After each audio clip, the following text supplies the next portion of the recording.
Welcome back to the Mail Right Show, ladies and gentlemen. This is a show where we talk about real estate marketing. It's episode number 295, and everybody is in luck today because you get me and Jonathan talking about what to do in a super overheated market. We're going to skip around. We have decided that we're just going to kind of riff a bit because we talk about marketing, just the two of us, all the time. We're having a conversation before we flip the camera on.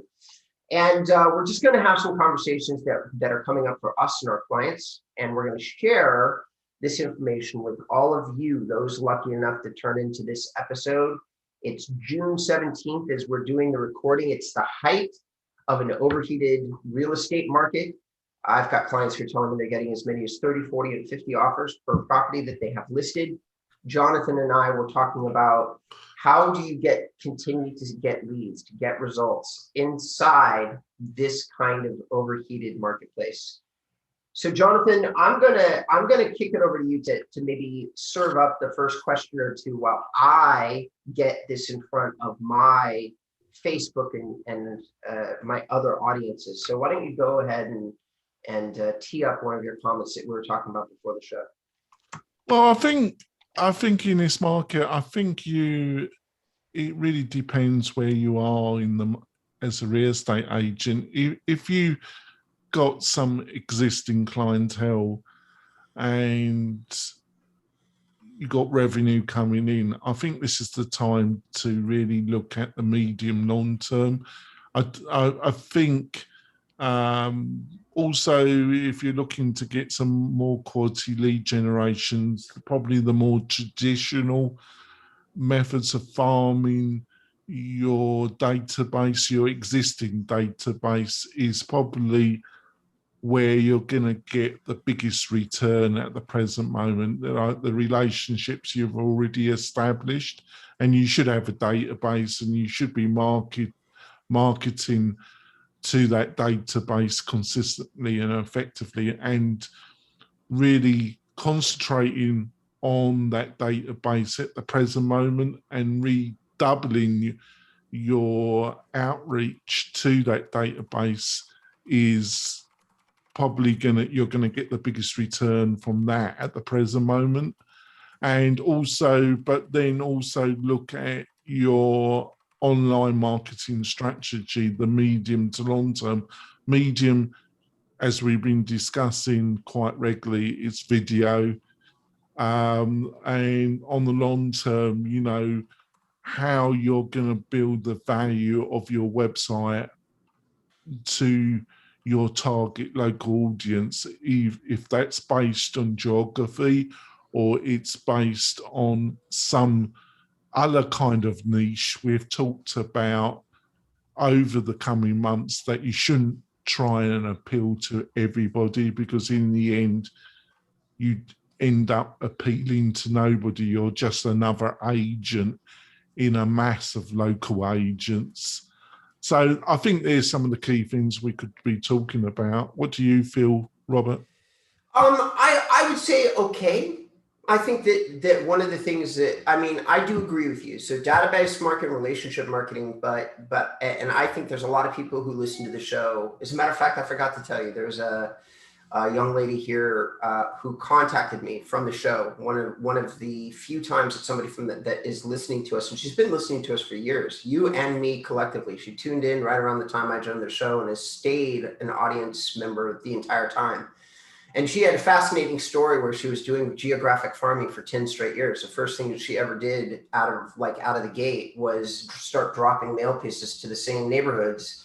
10 years later, she gets tons and tons of business from those neighborhoods. So that's certainly one way to go. It's not very helpful for most real estate agents who don't have the time or the patience to do 10 years worth of geographic farming. You and I also spend most of our time talking about digital marketing. And I think that one of those things that, like, I'm going to repeat to you right now live for our podcast audience, because Jonathan asked me the question prior to the show going live. He asked me, how are my clients doing? How are our campaigns performing? And we do a long-term type of lead generation. And here's the thing, most of the time, like I'm spending a tremendous amount of time and effort as a business owner trying to reach out to my clients and get them to do video and connect it into hyperlocal pages. And I'm also I'm encouraging them to increase the amount of information that we have about an area, like how much we've written. Are these strategies working as well as they did in a non-overheated market? No, they're not. Are they still working? Yes, they are. Especially with the clients of mine that have done a lot of video. Well, clients of mine who've done a lot of video have proven to be fairly bulletproof as it relates to other types of marketing that I'm exposed to. I have many other business owners. I have John. I have many other people that I talk to that do a lot of different types of lead generation inside the real estate space. And a lot of those are getting hit right now. So when John and I were talking about, and he was saying, well, what, if it was you, what would you do to do listing lead generation if I was doing direct marketing? I said, somewhere in there, I'd probably try to leverage video, which is something that companies like Ylopo have done. And they're not doing custom video. It's important to mention to everybody that their Listing Rocket service, which is where they do video of a listing, it's an automated thing. It's not a custom video, John, of like you or me talking to the camera. And I feel like that would be more effective. I just know that with a marketing company with thousands of clients, they can't actually probably put that into their process. So Ylopo can't really do custom video, which makes it an even better option for guys like you and me, because we're still small. We still deal with our clients individually. So we can get video and they can't. So that makes it one of those things that you can do that would still yield results that the big boys can't do. You've got a fairly big field that you would not be able to be competed with. And so that would be my thought. But we talk about video incessantly. You're talking about database marketing and niches and things like that. And I think all those things are incredibly important. I have one thing that I'd like to mention to you, which is, here's the way I view overheated markets. And I want the audience to hear it too. And thank you, John, for just giving me a chance to say it to everybody. Overheated markets, there is a big problem, both as a business owner, that's me and John doing real estate marketing, and as a consumer of the services that we sell. There's a big problem for all of us. This is a very difficult marketplace to try to make a gut decision about marketing when the market itself is not normal. And not only is it not normal, it's way overheated. It's just way overheated. I haven't seen anything like this since 2006. It's way overheated. So what do we do? For those that can afford it, in my opinion, now is the time. You can't make short-term decisions that are great. There's no way to do it. There's just not. There's no way for you to make rock solid short-term decisions because the market is too unstable. Whatever you're deciding on might very well be different 90 days from now. We don't know. I don't know. John doesn't know. Anybody that says that they knows they're just not being honest with themselves. So what we want to do is we finally want to take the time and look at longer term things, and how can you do that? What could you do? You could really tune into stuff that John and I have been saying for a long time. You could do high quality content based like messaging, such as beefing up your bio on a website that you have with a video bio of yourself, starting to focus on the long-term digital presentation that you have. Redo all your profiles and all your channels, such as LinkedIn and things like that. Take down your Zillow profile because they are going to be removing it anyway. So you might as well get used to that idea. So what do you think about those things, John? I'm kind of on one, but we talked a little bit about this before the show and you agreed that it was worth mentioning. So how do you feel about that? Well, I think, yeah, basically, but I'm always I always try and place myself in the shoes of my clientele, and we've got to face facts, unless you're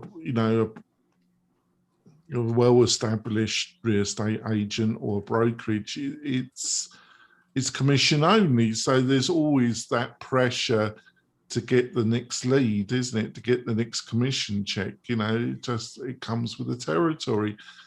But you really, I think it's really where your focus is, and if you want to break out of the mouse wheel, as I call it, so you're trying to get leads, and then you do get some leads, and then you're busy processing and working with the client, so you stop marketing, so the leads stop coming in, and then you have to market, and you get someone. It's a Ferris wheel.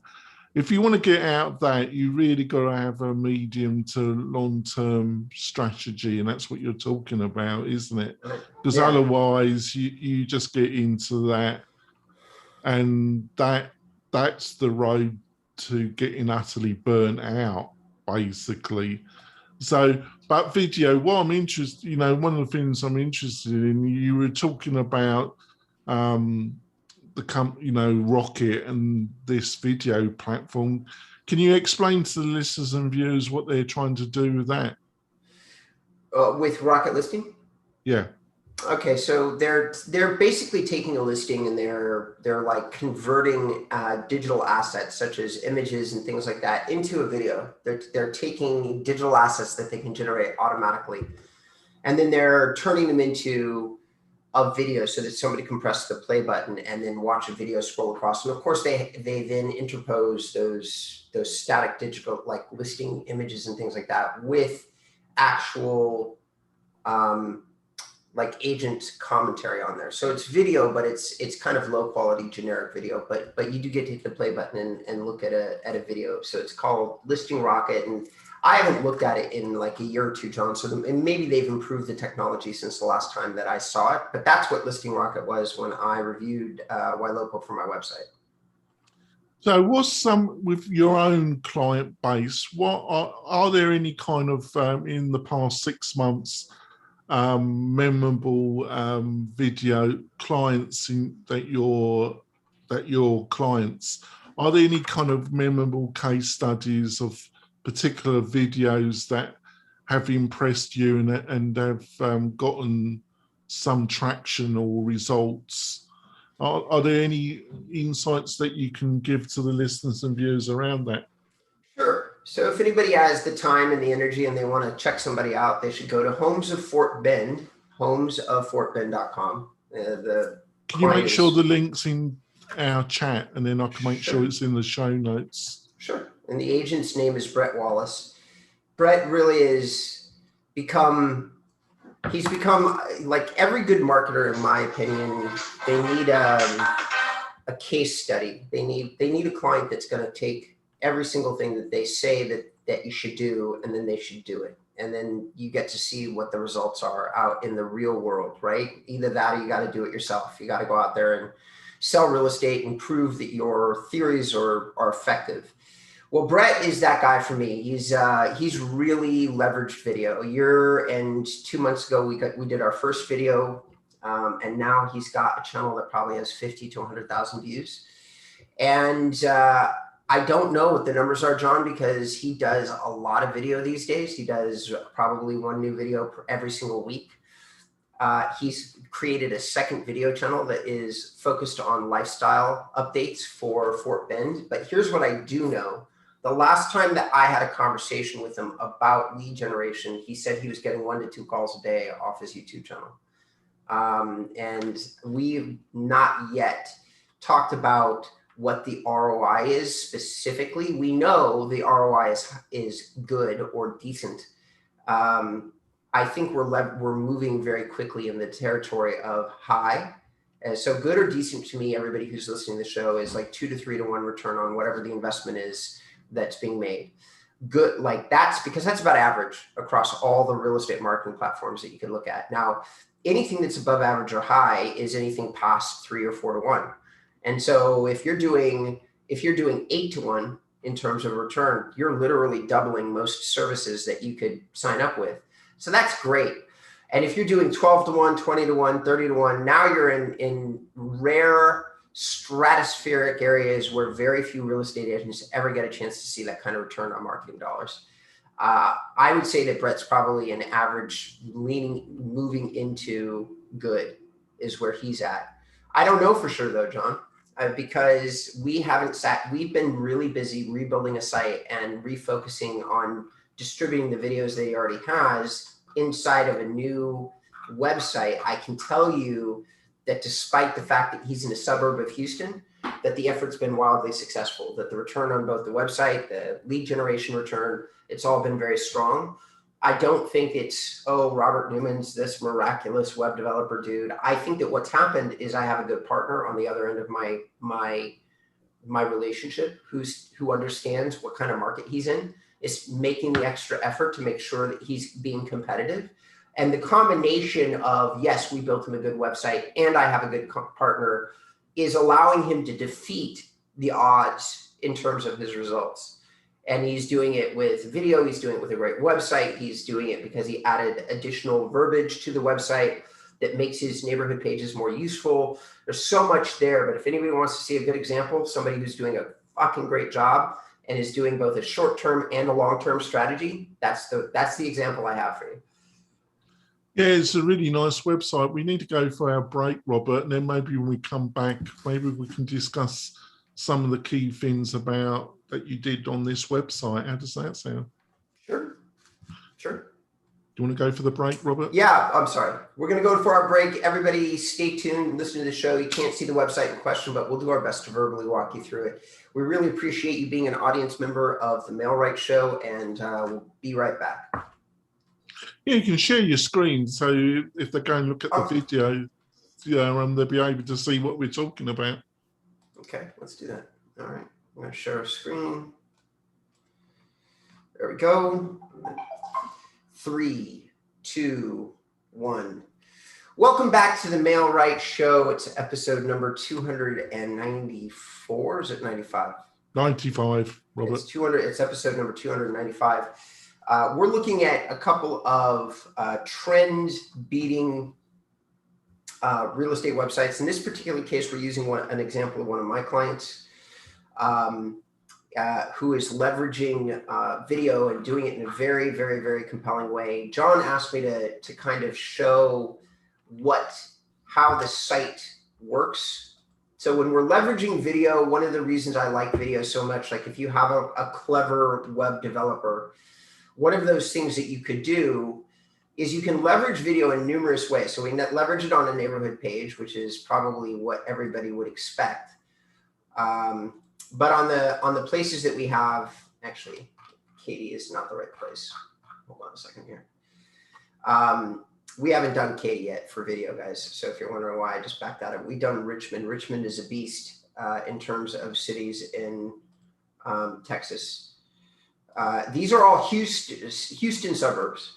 And this is what I'm talking about. So we've got video intermixed with like a site, and all the little maps that you got there. That's cool, but that's not what's generating conversion. That will generate an audience member to come here. That will give us some SEO juice, all the stuff that you're looking at.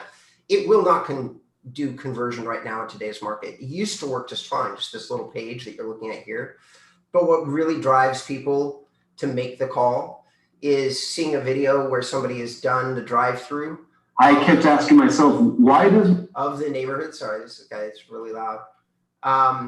Of the neighborhood, and then let me get this sound, there we go. And then the notes inside the video, this is what gets people to call, is the video. Getting introduced to Brett, it's just 4 minutes, he's driving around, he shows you the neighborhood, and he's done this 50, 60 times on his website. And I just want to say, if you're listening to it, you'll be able to see the website and what Robert is talking to by going to the Mailrite YouTube channel and watching this episode here. But I think everything you're saying is we've consistently been talking about this over the past year, haven't we? We really have, and I think it's important that I've looked at lots of different marketing options. Like you've got your high quality funnel type lead generation systems, and the complaints that I've had about lead funnels have all come to roost for the people that are using them. The problem with like high impact, low value funnel strategies is that when the market goes wonky, up or down, like it's really good or it's really bad, doesn't matter which, funnels stop working. And there are hundreds of people that are listening to this show right now who are nodding because you've been using funnel systems without realizing that you're using them. Pretty much every marketing company out there that you care to mention is using some kind of funnel system, such as Ylopo and the big ones. They're all using these. We drive you to a destination. The destination is supposed to capture information. And then once your information is captured, we market the hell out of you on the back end. Well, that's great, unless there's something weird going on in the market, in which case it stops working. And then you're sitting here paddling in the water. Now, fortunately for all of you listening, the market is so nuts that probably you still do have buyers. You may not have sellers though. Very few of you probably have as many listings as you would like. John has been telling me that's a conversation he's been having a lot. And blissfully, I'm not having that conversation as much with my clients. Tends to be the strong organic strategies kind of generate both kinds of leads, both seller and buyer leads. But more importantly, what you're doing, or what I focus on, is starting conversations with people. And that's what I think that most marketing companies should be trying to do, is instead of getting a lead per se, is to be like, here's a valuable piece of information, let's start a conversation.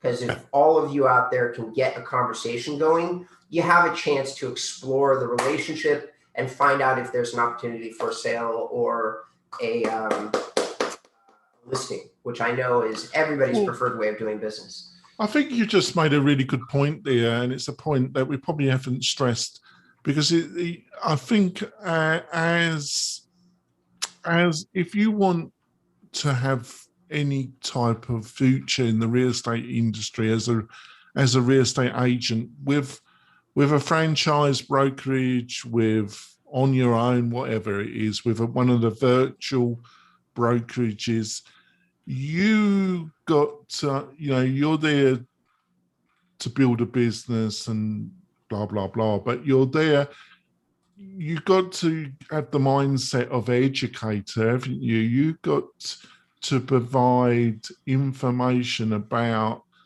your area or a niche in the area that would be of more value to your target audience than the other people.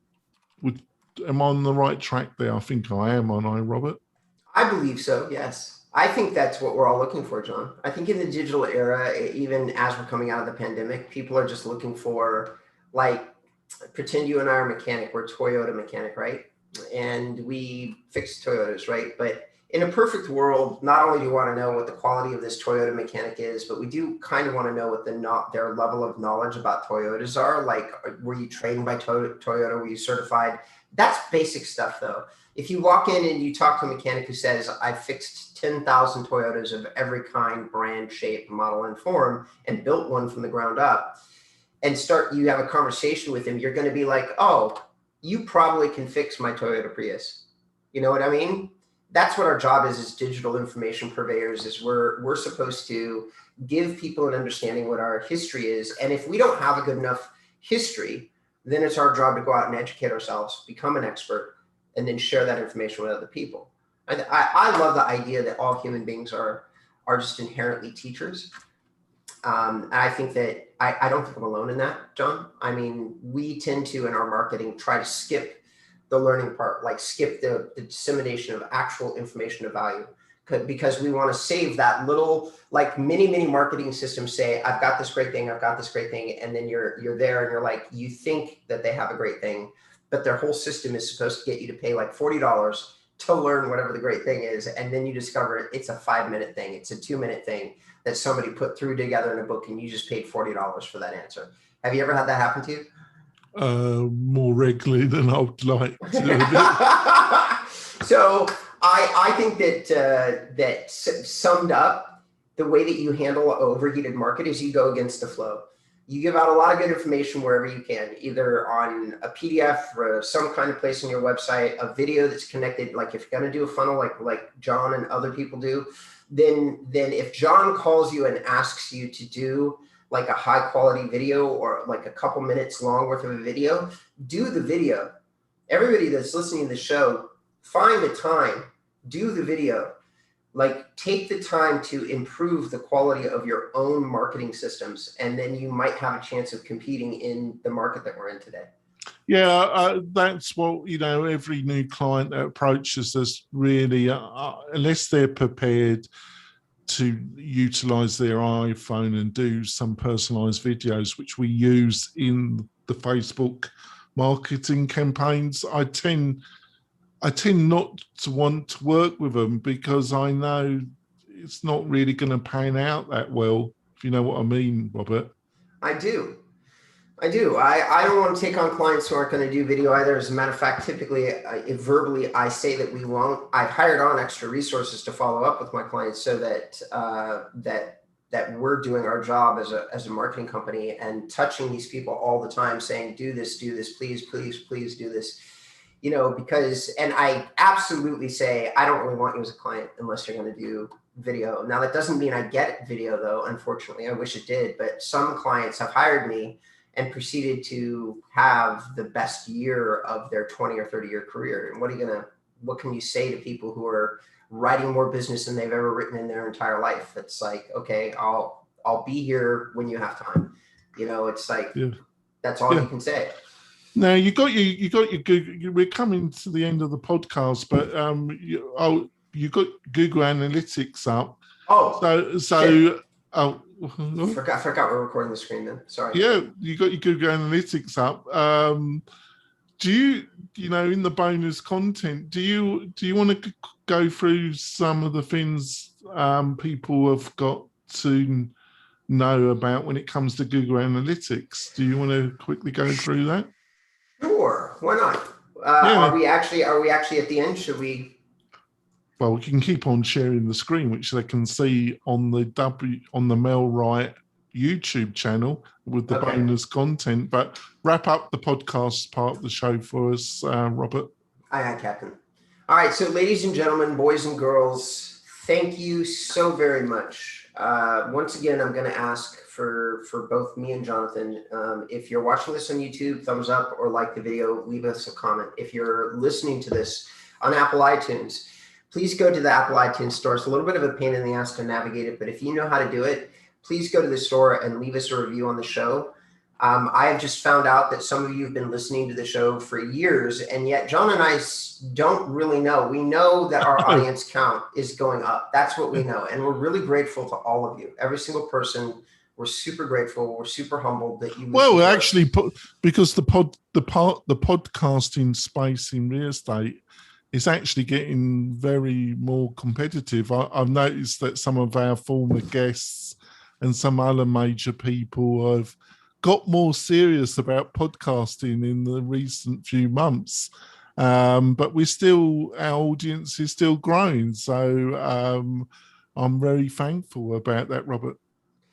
Yeah, and so am I. I'm grateful that you're tuning into us and that you think we've got something to say. But do us a favor, though. Don't leave us hanging. Leave us some comments. Tell us what you do or don't like about the show. If you'd like us to talk about something specific, if you feel like John and I focus on any one thing too much, we don't know that. So just do us a favor and leave us a comment somewhere so that we can figure that out. Yeah, and the places to do that is on the Mailrite Facebook page or the Mailrite YouTube channel. Just give us some feedback, folks. There you go. All right, with no further ado, tune into the bonus content. I'm going to be reviewing one of my clients. John said, what am I looking at on analytics? I honestly pulled the screen up by habit. I always look at analytics, but actually more than I look at websites. And so I was just, anyway, I will share with the audience what I'm looking at as a professional marketer and what I'm excited about and what might need more work. All right, thank you, everybody. John, do you want to tell people how to get in touch with you? Yeah, just go to the Mailrite website. There's a chat bolt there that goes straight to me, or there's a phone number and you can give me a call and we have a chat. Lovely. And guys and gals, if you want to learn anything about me, you can go to inboundrem.com. We're in the process of redesigning the website. Love to hear what you think of the new one. All right. Thanks, everybody. Catch you the next time. Welcome back to the Mail Right Show. We're now into bonus content on episode number 295. This has been an internal discussion with me and John. We have actually just been talking about some things that we've seen that still work in a overheated real estate market. I accidentally, to be honest, drifted into looking at an analytics account of one of my client websites. John asked me if I wanted to talk about what I was looking at, and I said sure. So most of you don't know this, but the average time on a good real estate website is 1minute 6 seconds. That's a nationwide average, is 1minute 6 seconds. That is a good session duration for an average real estate website. It's mind-boggling, really, isn't it? Yeah, so that's a good real estate website. Most real estate websites have a hang time of less than 30 seconds. All right, so if you own a real estate website and you're thinking to yourself, if you even know what the analytics are, you probably don't know what your session duration is, and you may not know how long people are staying on your site. Why does this matter? Why do I look at it? More and more, Google is going towards measuring user engagement as a major SEO signal. That is how long they stay on the site, how many other pages they look at.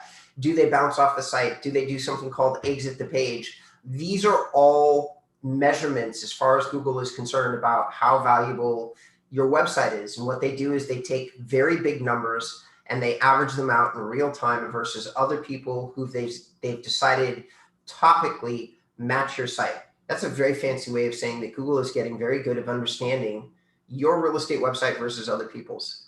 And what is a major factor about whether or not you get ranked for your site is how long people are staying and how many pages they're looking at. So when I'm looking at a session duration of 7 minutes, which is in a very large degree because of the extra writing, images, and videos that this client has done, this is going to be a home run. It is already a home run, advancing fast in terms of traffic. You can see just month over month, we've had this site up for about 8 weeks and we've got 90% jump in traffic. That's all coming from these insane user metrics that this client has done, where he's spent all this time creating really great user experience. Obviously, he had our help, but when we look at it page to page, there's still some disappointing things. Like our property tax blog post is probably getting a higher bounce rate than I would like. Things like that. But ultimately speaking, where he's killing it is going to end up being in the in the actual video. Like if you're wondering how do you get 7 minutes of hang time on a real estate website, I'm just going to keep saying the same thing I've been saying. It's video. He just did a market report. That's something that he threw up on the site himself. The average view time on the website, that's not somebody bouncing to YouTube, is 5 minutes and 31 seconds. So what do we have? We have 20 extra people, 25, that have spent an average of an extra 5 minutes on the site per person.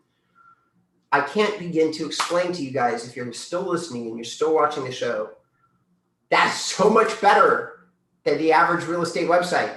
So much better. So he creates a 10-minute marketing report, which people actually want to listen to. So there's 3 things that are happening here. He's sending a strong SEO signal, which means that somewhere on his site, something may start to rank. He's got 25 views of a thing that is actually a lead generator. So the piece of content that we're talking about that he did can generate him leads. So he's got triple value out of this piece of content. As a marketer, he's got triple value. Plus he owns it. Plus it's on the website that he owns. These are things that but that's not fair. That I'm plugging my philosophies right now. Let me stop. What we're looking at is what people look at, what I look at. I look at how long people are hanging on the site. I try to look at the pages that are successful. And then what I do, John, is I go and I take a look at those successful pages. And I try to see there if we did anything different on this page. So I'm discovering that Rosenberg, this is getting an average hang time of 4 minutes. It's just a landing page. It's a little weird to me that we're getting so much hang time there. So I'll probably talk to the client about Rosenberg in general and try to figure out why it seems to be so hot. It's weird that people are just hanging on a landing page for 4 minutes. Usually it's going to be more like 30 seconds or 45 seconds max. So these are the things I look at. You asked what I'm looking at. this is what I look at. We're, I go through here and I look at all sorts of stuff. I ultimately look at this. So the average bounce rate is 64.5%. The average time on page is 1 minute and 55 seconds. So you might ask, where is the difference between average time on page? It's how many pages people are looking at is what creates the seven average minutes that a visitor spends on the site. They're looking at 2 or 3 pages in total, and they're spending an average of 2 minutes per page, which is pretty impressive. Yeah. And that's it. I mean, there's lots of other things to say, but I won't bore you or the audience with all the things that you could theoretically look at on the site. It's what you really want to know is this exit percentage means that very few people leave the site as they bounce page to page. Now, I just want to ask a direct question. Because of these are going in the right direction, you know, more traffic, them staying on the website longer. Does this directly result that when somebody does, and I think you said he's based in Houston, in a particular suburb of Houston, which I've forgotten the name of that. It's Fort Bend. Pardon? It's Fort Bend. It's a county, but it's a big suburb. It has lots and lots of communities inside. If somebody does a search in Houston and they put in real estate agent, the area, because of this, will he appear in the Google local map? If a map does appear, does it have a direct correlation that when people do searches for agent and they use Houston or that particular suburb in their searches, does he appear? Some of them yes, some of them no. Right now, what this client is ranking for, like actual organic ranking, is it's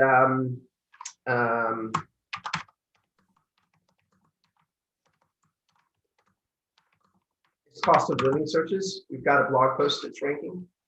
Did I get this wrong? Nope, here he is. He's number 3. Has actually moved up in the ranking. So he was down here at the bottom and now he's at the top. Also, our active rain blog post is ranking. And so and just to not being rude though, but the reason you did your SEO research for him, and the reason why you're doing that, you did that particular blog because I presume that a lot of people from outside Texas are looking to move to Texas. Is that one of the reasons why you spent time on that particular blog post and that?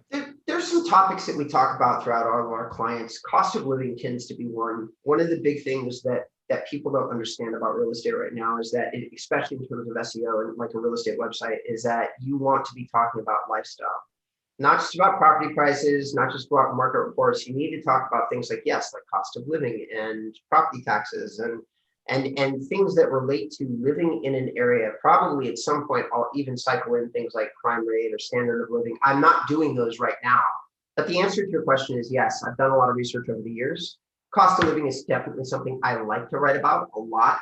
I think that people, like a lot of my clients, have resisted talking about cost of living for various reasons. And I hate it when they do that, because what's happening in the world, like this is one of my most popular blog posts that we write about right now that ranks consistently in almost every market, because realtors, and I think most people don't realize, with inflation being on the rise, with so many people moving from one locale to another, cost of living is actually a hot topic. It's not, oh, I know how much it costs to live in LA. No, like that's not really what you're finding right now. You're finding a lot of people that are like, I'm not sure if the cost of living is what I thought it was. That's what you people are saying to themselves. So we're getting a lot of readers on these blogs for long periods of time. It's kind of crazy. Well, I think, hopefully some of the people will go over and watch this, because I think it's actually, it's been a pretty good show, actually. I think we've covered some interesting stuff. So I always think we do. I think we try really hard to do great shows. And thank you, John, because you allowed me to talk about some stuff that I'm really passionate about. I really appreciate it. So we're going to end it now, folks. We'll be back next week. We've got a couple of guests, and we've got some more people coming up in July and August. We'll see you soon, folks. Bye. Oops, have we finished the recording yet? Stop.